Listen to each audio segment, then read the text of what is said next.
With the first episode of AEW Dynamite premiering this week on the TNT network, Wednesdays at 8 p.m. Eastern Time to be exact, we're going to break down the full roster and storylines that have evolved since AEW's inception earlier this year. Watch through until the end, and you'll know who's who and what's what in this exciting new era in professional wrestling. And be sure to join us back here every Friday for the CJW podcast, a new AEW exclusive show where we'll recap and break down each episode, along with all of the latest news and rumors. Don't forget to hit subscribe! The Young Bucks, Nick and Matt Jackson, have been working on their high-flying style since they were children. They built a ring in their backyard and would spend their leisure time replicating the moves they saw on television. Since then, it might be an easier task to list where they haven't competed than where they have. They're best known for their long-running YouTube show Being the Elite and their time as members of the Bullet Club in New Japan and Ring of Honor. Both executive vice presidents of All Elite Wrestling, Matt and Nick continue to compete within the organization. The Bucks have spent most of their time on the roster feuding with the Lucha Brothers, passing the Mexican promotion AAA Tag Team belts back and forth throughout the summer. Their most recent match occurred at All Out in an Escalera de la Muerte ladder match. After absolutely destroying themselves and each other, Matt and Nick would come up short, ceding the feud to their masked competitors, at least for now. On the first episode of AEW Dynamite on TNT, the Young Bucks would team up with their elite team member, Kenny Omega, in a 6-person tag team match against AEW World Champion Chris Jericho and 2 mystery partners. Hangman Adam Page was one of the first athletes announced to be a part of All Elite Wrestling. The former New Japan Pro Wrestling and Pro Wrestling Guerrilla star and member of the Elite appeared at AEW's inaugural press conference, where the Hangman announced his intentions to become the first AEW World Champion when he was interrupted by Pac, who challenged Page to a match at the first AEW pay-per-view, Double or Nothing. This match would instead occur a week early at a WrestleGate Pro event, where Pac lost by disqualification, injuring Page's knee in the process. Page would go on to compete in Double or Nothing's Casino Battle Royale, going on to win the match despite his injury, and earning a shot to be first to compete for the AEW World Championship. In the meantime, Hangman Page chalked up wins against MJF, Jimmy Havoc, and Jungle Boy in a 4-way match, and Kip Sabian in a singles match. After defeating Sabian at Fight for the Fallen, Page was attacked by his opponent in the upcoming world title match, Chris Jericho. Despite a valiant effort, Hangman Page ultimately fell to Jericho at the All Out pay-per-view when he charged into the Judas Effect back elbow. Backstage after the event, Page would be attacked once again by Pac, who does not seem to be done tormenting the Hangman. The two will face off again on the first episode of AEW Dynamite on the TNT network. Hikaru Shida has been acting and wrestling professionally in Japan for over 10 years. She made her AEW debut in a 6-woman tag team match at Double or Nothing. She and her teammates, Ryo Mizumami and Riho, came up victorious against the heel team of Aja Kong, Yuka Sakazaki, and Ami Sakura. Hikaru would face her previous partner Riho at the All Out pay-per-view in a match to determine who would go on to compete for the AEW Women's Championship on the first episode of AEW Dynamite on the TNT network. Despite failing to defeat her diminutive opponent, expect her to be looking for another opportunity in the future. Chris Jericho is a living legend in the pro wrestling industry. There's no way to briefly list all of his accomplishments, but his highlights include having competed in ECW, WCW, WWF/E, where he defeated The Rock and then Stone Cold Steve Austin in the same night. A master of self-reinvention, Jericho went to New Japan Pro Wrestling to challenge Kenny Omega to add yet another chapter to his storied career. Then upon the launch of AEW, Jericho declared himself all in with All Elite Wrestling. At Double or Nothing, Jericho avenged his NJPW loss to Kenny Omega, earning himself an opportunity to compete against Hangman Adam Page to become the first AEW World Champion at All Out. Chris Jericho believes that he is solely responsible for the success of AEW and deserves a heartfelt thank you from the entire roster as well as each member of AEW's fanbase. In the meantime, he'll be enjoying his title reign along with a little bit of the bubbly. The Dark Order, Evil Uno, and Stu Grayson have competed in organizations like PWG, Ring of Honor, and Chikara under the name Super Smash Brothers.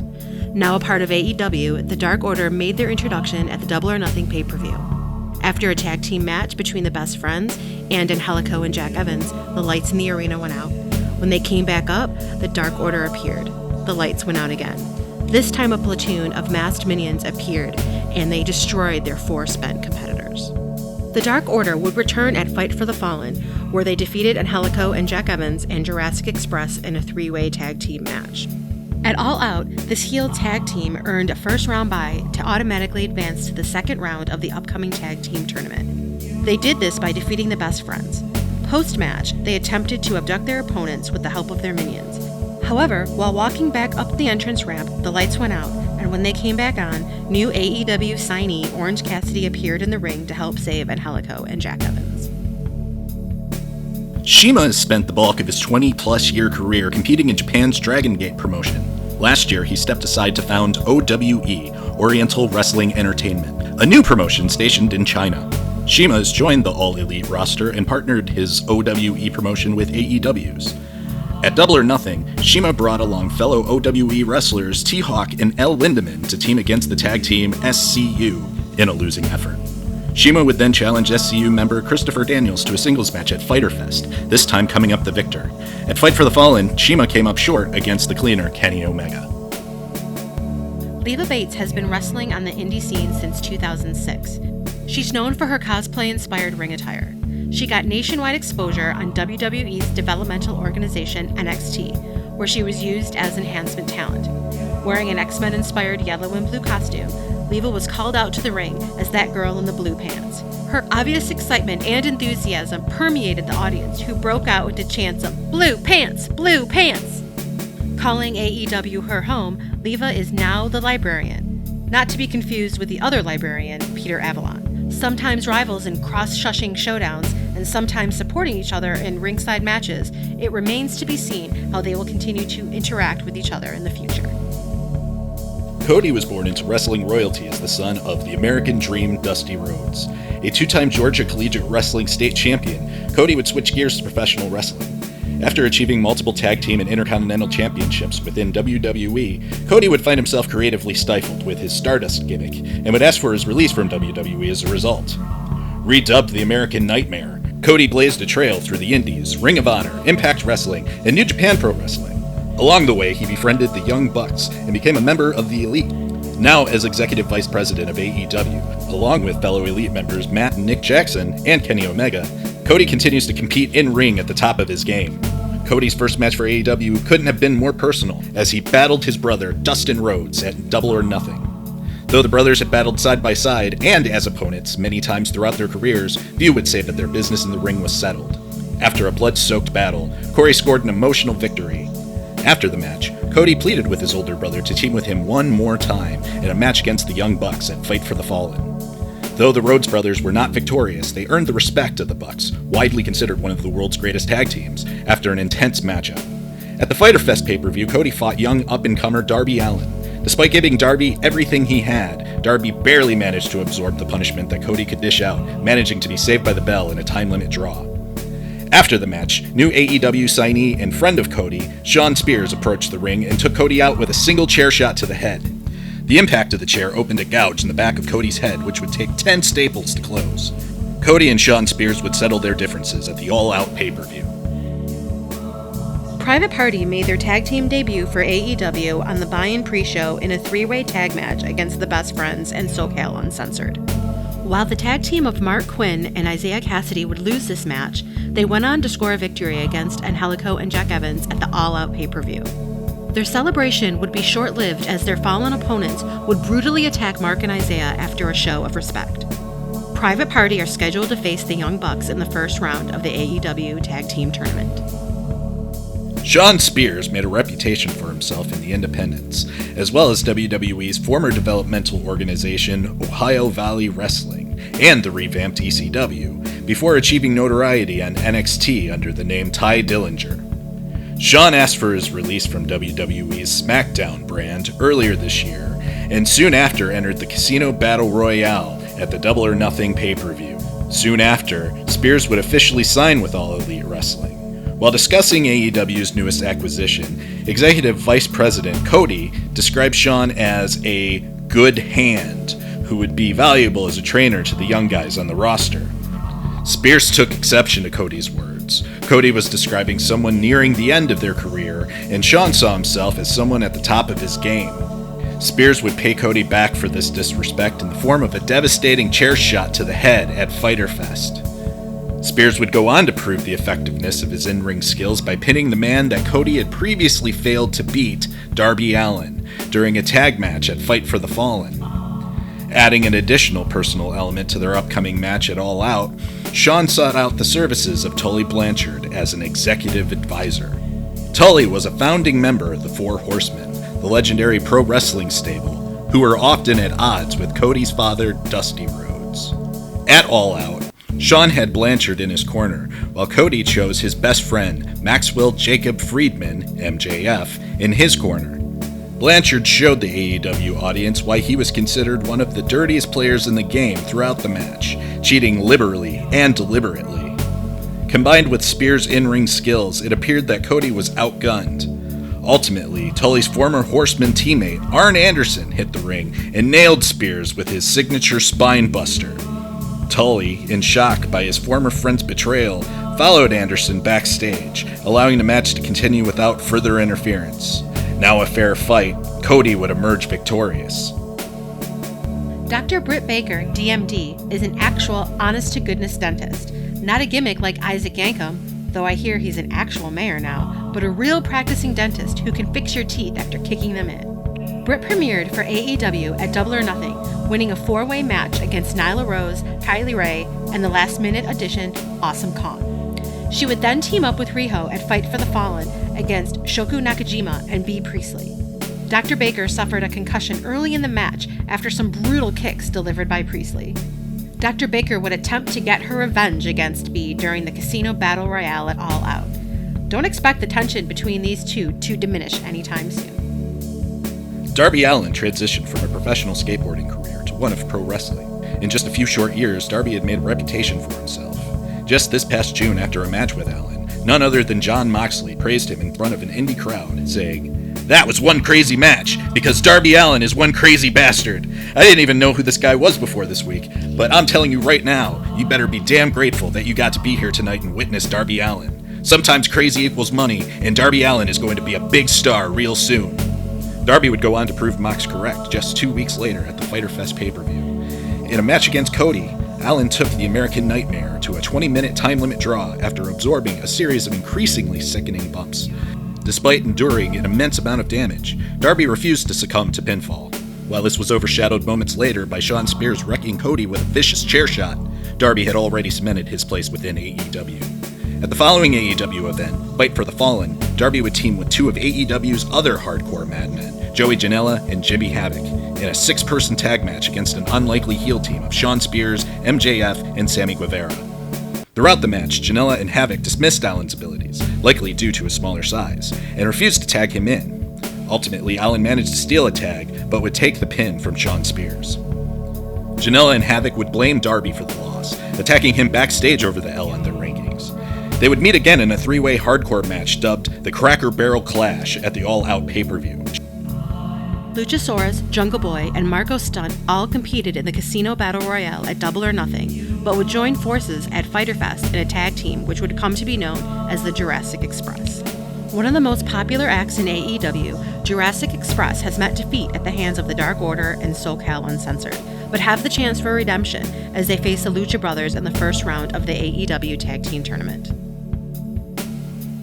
The bad boy, Joey Janela, has made a name for himself as a hardcore wrestler. Word has it that he lied about his age in order to begin training for a pro wrestling career at the age of 15. Since then, he's fought tooth and thumbtack through the independent scene, most notably at Combat Zone Wrestling and Pro Wrestling Guerrilla. Joey's first match in AEW was competing in the Casino Battle Royale at the Double or Nothing pay-per-view. Janela would spark multiple rivalries that night. During the match, Jimmy Havoc would utilize a staple gun to attach Janela's cigarette to his forehead. Later that night, Janela would approach Jon Moxley. Mox took Joey's cigarette from his hand and took a drag before blowing the smoke back into Janela's face. Joey would prove his hardcore bona fides over the summer in losing efforts against both men, first in a non-sanctioned match against Jon Moxley at Fyter Fest. Next, by taking a pin from Jimmy Havoc in the hardcore 3-way Cracker Barrel Clash at All Out. Though Joey has yet to score a W in All Elite Wrestling, he has proven to the roster and the fans his ability to both absorb and dish out crazy levels of violence. Penelope Ford has joined AEW after cutting her teeth in Combat Zone Wrestling. This Arizona native made her debut appearance in the Casino Battle Royale at AEW All Out. London native Jimmy Havoc is known worldwide as one of the premier deathmatch wrestlers in the business today. Havoc introduced AEW fans to his vicious style of pro wrestling immediately upon introduction into the Casino Battle Royale as he approached the ring with a staple gun in hand. This was no mere prop. In addition to stapling Joey Janela's cigarette to his head, he would also apply it on ECW legend Tommy Dreamer's nether regions. Although he didn't win the match, he managed to make it to the final 4 competitors. Havoc would make his next AEW appearance at the Fight for the Fallen pay-per-view, teaming with fellow hardcore wrestlers Joey Janela and Darby Allin in a 6-man tag match. The loss of this match led to a breakdown between his teammates, causing a backstage brawl, as well as an impromptu battle prior to a Blink-182 concert. This culminated in a 3-way hardcore Cracker Barrel clash match at All Out. Despite being secured to a chair, having his mouth filled with thumbtacks and taped shut before eating a super kick to the tack-filled mouth, Havoc was ultimately able to escape and ultimately win the match by pinning Joey Janela. In a recent interview with Inside the Ropes, the current king of the AEW Hardcores is hoping for a chance to fight Jon Moxley in the future. Chuck Taylor and Trent comprise the tag team known as the Best Friends. Veterans of PWG, Ring of Honor, and New Japan Pro Wrestling, Chuck and Trent competed as a good-natured duo, earning victories over some of the best teams AEW has to offer. After a loss to the Dark Order, Trent and Chuck were in the process of being abducted by the villainous team before being saved by Orange Cassidy. They are next scheduled to battle SCU in the AEW Tag Team Tournament's first round. Of all the professional wrestlers in the world, perhaps no other has made bigger waves in 2019 than Jon Moxley.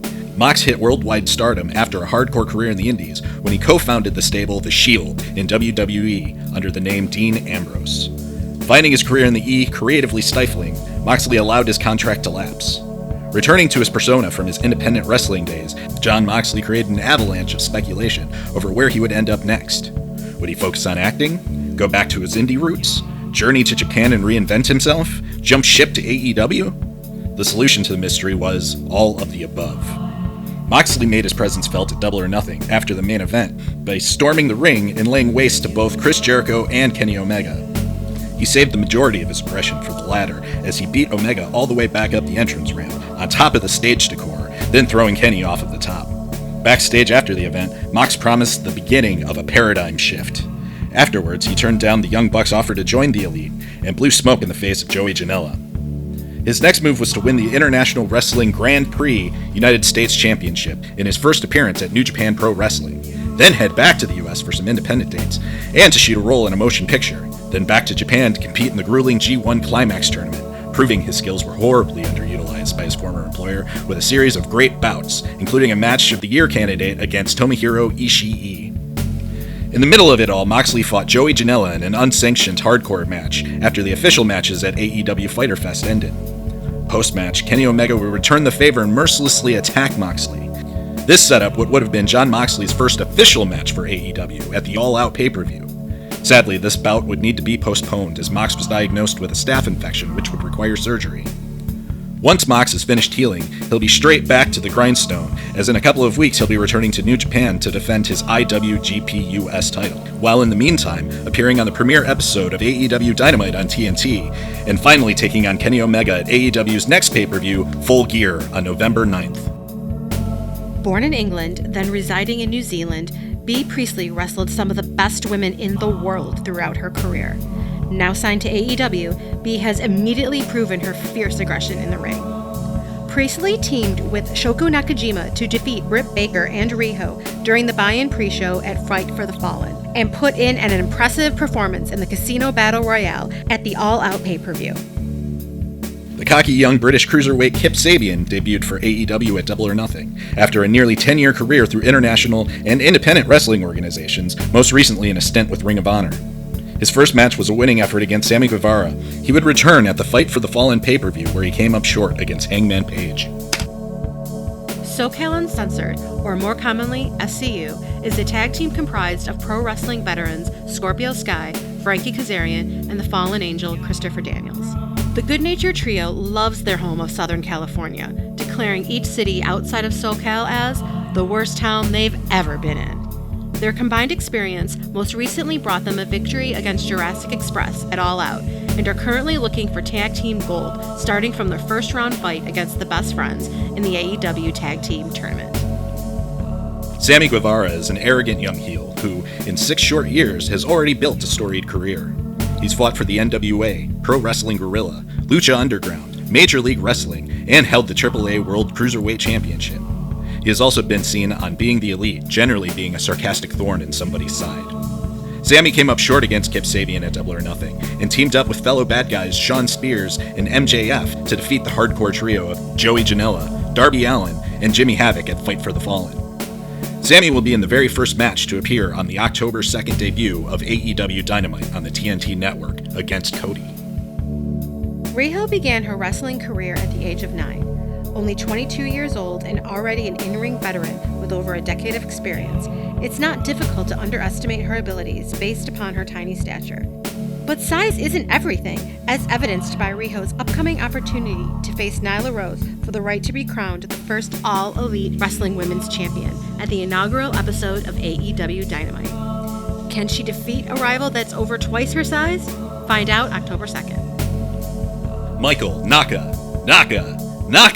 Nakazawa has wrestled up, down, and all around his native country of Japan. His friendship with Kenny Omega led to him becoming a recurring character on Being the Elite. Nakazawa debuted for AEW in the Casino Battle Royale. He followed this up on the buy-in pre-show before Fyter Fest against Alex Jabali, the administrator of Video Game Event CEO. In both matches, Nakazawa doused himself with oil to make himself slippery in a comical version of Turkish oil wrestling. Angelico and Jack Evans have been competing together since 2013. They have held the AAA tag titles, the same ones which the Young Bucks and the Lucha Brothers have been feuding over all summer, a total of 3 times. Jack Evans and Angelico would snap after a defeat to Private Party. A post-match show of respect was ruined when Jack and Angelico laid waste to their young opponents. Expect this newfound aggressive side to continue as AEW's tag team division further develops. Maxwell Jacob Friedman, aka MJF, is the self-described salt of the earth. His first brush with entertainment was at the age of 8 on an appearance of The Rosie O'Donnell Show. Even then, he told the daytime talk show host of his desire to become a pro wrestler, and also sang her an operatic rendition of You Are My Sunshine. These days, at the young age of 23, he describes himself as the fastest rising star in professional wrestling today, a phrase that is difficult to dispute. As an arrogant narcissist with a disdain for those less wealthy than him, he has seemingly come from nowhere to become one of the greatest charismatic bad guys that you can't help but love to hate. But don't tell that to Cody. MJF has managed to wrap himself in his best friend Cody's coattails while hiding his despicable actions from the executive vice president. MJF healed it up during his AEW debut in the Casino Battle Royale, where he, among other moments, stomped away at the bilateral amputee competitor Dustin Thomas while shouting, "Take that, Lieutenant Dan!" MJF would go on to be the final elimination, ultimately succumbing to Hangman Adam Page. Friedman would appear later in the night to interrupt wrestling legend Bret Hart's unveiling of the World AEW Championship belt. He was sent packing by a group of wrestlers including Jungle Boy, riding atop the shoulders of Luchasaurus, Adam Page, and Jimmy Havoc. He would compete against Page, Jungle Boy, and Havoc in a defeat at Fyter Fest in a 4-way match. MJF would be in his best friend Cody's corner in his grudge match against Shawn Spears at All Out. While there was an awkward moment post-match as MJF approached Cody with a chair in hand, nothing would come of it, and the two friends walked backstage in celebration. Some would say it's only a matter of time before the ambitious MJF turns on his bestie, but for now we must wait and see. In the meantime, Maxwell Jacob Friedman is scheduled to wrestle Brandon Cutler on the debut episode of AEW Dynamite. British wrestler Sadie Gibbs made her debut to the AEW roster during the Casino Battle Royale. During the match, she helped to eliminate Awesome Kong before getting tossed over the ropes by Bea Priestley. Brandon Cutler was a childhood friend to the Young Bucks, who would train and compete with them in their backyard wrestling ring and early family wrestling businesses. He ultimately set his wrestling career aside, but remained friends with the Bucks, as well as their occasional videographer. Brandon would be reinfected by the wrestling bug, and has been working hard for the past couple of years to achieve his dream. In addition to becoming AEW's executive content producer, he has been awarded a contract as an AEW competitor. His first official match as a full-time AEW talent will be against MJF at the inaugural episode of AEW Dynamite on the TNT network. MJF does not seem to be worried about the match. Since joining forces in 2016, Pentagon Jr. and his sibling Phoenix have been running rampant over the world of tag team wrestling. In a few short years, the Lucha Brothers held gold in 8 different pro wrestling organizations, including PWG, Impact Wrestling, and AAA. They still hold the AAA belts despite battling the Young Bucks over them for the better part of this year. Displaying Cero Miedo, or Zero Fear, they managed to outlast the Bucks in the brutal Escalera de la Muerte match at AEW's All Out pay-per-view. Widely considered to be the favorites to win the upcoming tag team tournament, they'll be facing the Jurassic Express in the first round. Pac has been called the man that gravity forgot. He's one of the most jaw-dropping aerial wrestlers active today, if not of all time. Pac had been making a name for himself across Europe and in the independents for nearly a decade before he was recruited for WWE's developmental territory, NXT. Under the name Adrian Neville, before being main rostered down to simply Neville, Pac became the 4th ever NXT champion. He was promoted to Raw before dominating the 205 Live roster. Ultimately, creative differences led Pac to leave the company and eventually return to Japanese promotion Dragon Gate. While reigning as their top champion, Pac appeared at the AEW's unveiling event, challenging Hangman Adam Page. Instead of facing Page as planned at the Double or Nothing pay-per-view, Pac would fight him a week early at a show for WrestleGate Pro. Pac would get disqualified after brutally attacking Page's knee with a chair. That seemed to satisfy Pac for the time being. Injuring Page was his ultimate goal. Pac would then fill in for the injured Jon Moxley and battle Kenny Omega at All Out. After emerging victorious, he would once again set his sights on Hangman Page backstage. The two are scheduled to finally face each other under the All Elite banner on the first episode of AEW Dynamite on the TNT network. Brandi Rhodes is the Chief Brand Officer of AEW. She began her career as a ring announcer for WWE and their developmental brand NXT, where she met her future husband Cody, then moved on to become an in-ring competitor for Impact Wrestling and Ring of Honor. Brandi approached the ring prior to the 3-way match between Dr. Britt Baker, Nyla Rose, and Kylie Rae. Wanting to ensure that AEW's first women's match was sufficiently awesome, she declared it now would be a 4-way match with the addition of wrestling legend Awesome Kong. Prior to her Fight for the Fallen match against Allie, Brandi garnered sympathy by admitting to her shortcomings as an in-ring competitor, but promised that she would overcome them. That sympathy dissipated as she brought Awesome Kong to the ring with her, utilizing her presence to win her debut match in cheap fashion. Sonny Kiss was signed to AEW while working his way through the indies. He made his reputation as a wrestler with a flamboyant sense of style and an impressive moveset that showed off Sonny's roots as a trained dancer. Sonny made his entrance at AEW's Fight for the Fallen pay-per-view, flanked by the cheerleaders and mascot of the Jacksonville Jaguars NFL team. The entrance dance performance was choreographed by Sonny himself. Sonny Kiss would then defeat the librarian Peter Avalon in a singles match. Allie has been an active pro wrestler for nearly a decade and a half. Born in Canada, she has wrestled all around the world over the course of her career. She's made big waves in Combat Zone Wrestling, Shimmer, Ring of Honor, AAA, and most notably, Impact Wrestling. Since joining AEW, Allie has found herself having to fight not only her opponents, but also their interfering friends. She was able to emerge victorious in her bout versus the librarian Leva Bates, despite interference from fellow librarian Peter Avalon. However, Allie could not overcome the odds of Brandi Rhodes plus the legendary Awesome Kong interjecting herself into the match from Brandi's corner.